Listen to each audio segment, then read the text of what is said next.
We have Peter MacKay joining us, former Foreign Affairs Minister, former Justice Minister, nowadays a partner at Baker McKenzie. Peter, always good to have you with us. Thank you. Good afternoon, Todd. Nice to see you. I'm curious about what the options here are, sort of from bad to worse. Where do we go? Yeah, the options are limited. I'm glad to see that MP Michael Cooper was speaking about this issue and part of this delegation that is there. But as was alluded to in the report, there should be very little expectation that this is going to impact on China's decision to release Mr. Kovrig and Spavor. I think it may take a much higher intervention. The reality is the Chinese do view the system as political, that is theirs as well as ours, and it's, in my view, very unlikely that they will respond to anything other than a minister-to-minister or even prime ministerial intervention on something like this, because the person that we are holding in custody, they view as somebody who is akin to Chinese royalty. So be honest with me. I mean, what kind of cards do we have to play here, really? Well, we don't have a lot of cards, to be quite frank. And to say that China is distracted in terms of their ongoing trade dispute with the United States, as well as concerns over their own economy, which has not seen the type of growth that they're accustomed to. There are tensions in the South China Sea. There is nuclear proliferation on the Korean Peninsula.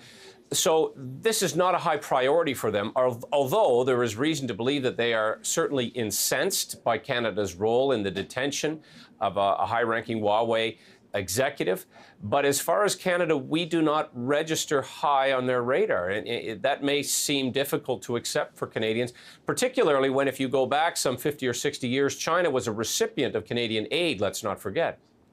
Is there any doubt in your mind that as long as Ms. Meng is held in Canada, so to speak, is there any doubt that those two men are going to be held in China? Might they be freed?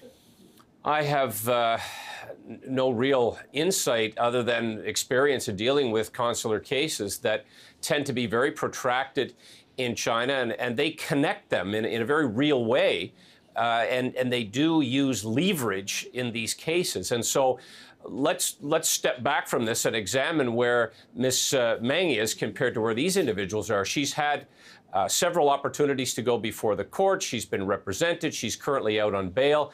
These two men have had one consular visit. They have no legal representation. They have not been given full disclosure by the Chinese as to why they're even being held. So two entirely different systems, Todd. Theirs obviously does not have the same safeguards. It doesn't have the rule of law. It doesn't have the protections of human rights. They are in a tough place, and that's why I believe it will take a much higher intervention coming from the Canadian government. You raise a great point as well in terms of the notion of sort of linkage on the part of the Chinese, where, you know, they're looking at Canada. They know we want to increase trade with China to help offset our deep dependence on the United States, and they're using that as leverage. This delegation that is in Shanghai right now was, as you know, intended to be there to talk trade, not talk about two Canadians being held. Now this story is overshadowing the whole visit here, and China really has the power, does it not, in that sort of back and forth. When it comes to trade, we need them more than they need us. Well, they certainly feel, and to some extent they do hold the cards, and they are not, they're not going to do more than essentially pay lip service to this parliamentary delegation who are there. I commend them for having raised the issue.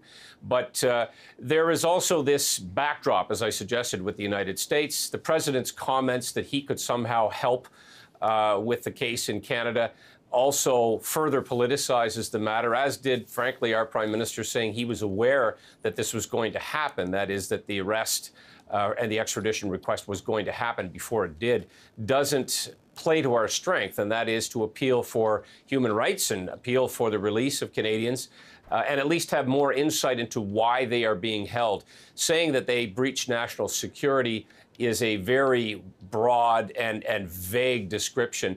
And I've seen these cases before. They will hold people arbitrarily, and there's also something that they can do, and that is refuse exit visas. That is, they will not let a person leave their country. That is also a fear for Canadians, and the travel advisory should reflect that. There should be an upgrade, in my view, on what the travel advisory says for Canadians contemplating going to China today. We know that China, Peter, has been trying to polish its image in recent years, sort of say we are a responsible major player on the world stage. Does this case, these two men, what's going on right now, does it give you cause for pause, so to speak, to say, well, hold on a second, you're not that responsible. You're holding two Canadians, and you have been for more than a month. Well, they're holding more than two Canadians. These are the two high-profile ones who were picked up in connection with the Huawei executive. But look, this has been an issue for a very long time. And when one looks at the bigger picture, when it comes to Uyghurs, when it comes to minorities, religious minorities, anyone who may say something untoward about the president or comments about the Chinese government are subject to arbitrary detention, disappearance. So we're dealing with a system that is much, much different, a country that is culturally very different, 1.4 billion people in China. They have very nervous neighbors at the moment. They are economically being very aggressive, as well as building aircraft carriers and becoming quite active in terms of their military expansionist view. So the Belt and Road Initiative, all of this creates a lot of tension globally, and China is in a very advantageous position vis-a-vis a country like Canada. One last question for you. When you look at Chinese social media and some of the op-eds and opinion pieces that have been published, I mean, there is this narrative, Peter, as you are aware, the Chinese trying to characterize Canada as lackeys of the United States, that we are nothing more than a satellite state and we're taking orders from Washington. And I'm curious how offended we should be about that. I mean, is that typical language in this kind of situation from the Chinese, or is that crossing a line? Well, I think they're very forward-leaning, very aggressive at this moment in time. And I mentioned some of the other activities, including what's going on in the Canadian Arctic, that we should be concerned about. And so we have to govern ourselves accordingly. And I think that we need to rely on all of our traditional allies right now, not just the United States, because there is this picture that they are trying to paint, that we're a pawn of the United States, that we're a lackey, as you said, which is simply not the case. Of course, we have to respect extradition treaties and requests coming from countries like the U.S., but Canada is in a very difficult spot when it comes to citizens like this who are being held in custody. I think we're going to have to make different decisions in terms of our trade aspirations. Of course, what was placed in the new Canada-U.S. Mexico Free Trade Agreement also puts limitations on the non-market economy, which is the case in China. So we are in a very different place than we were just a year ago. Peter MacKay is Canada's Foreign Affairs Minister, former Justice Minister. Nowadays, he is with Baker McKenzie Law Firm in Toronto. Always wonderful to have you on the program, Peter. Great conversation as well. Thank you. Thank you, Todd. The very best, and Happy New Year. You as well.